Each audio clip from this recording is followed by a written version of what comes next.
Galerinha do Minecraft, coloquei mais uma vez aqui para ensinar vocês como colocar o modo criativo para o survival.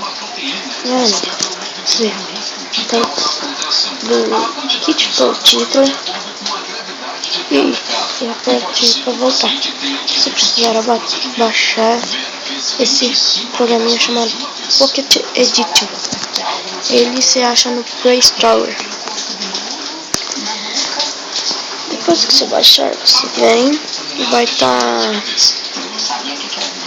o nome do seu mundo por aqui. Você escolhe o mundo que você quer mudar e vem editar informações do mundo.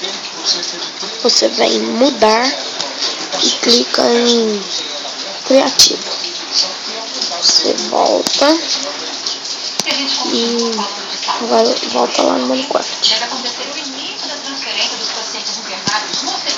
Volta no mundo que você trocou e você estará com itens de modo criativo, não vai ter bicho.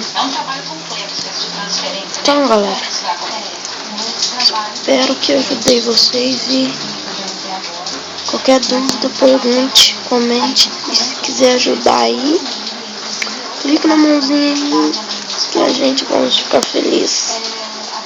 Então, inscreva-se no meu canal. No próximo vídeo eu vou estar ensinando como trocar, como sobreviver no modo criativo, no modo survival, desculpa, e etc. Então, valeu e tchau!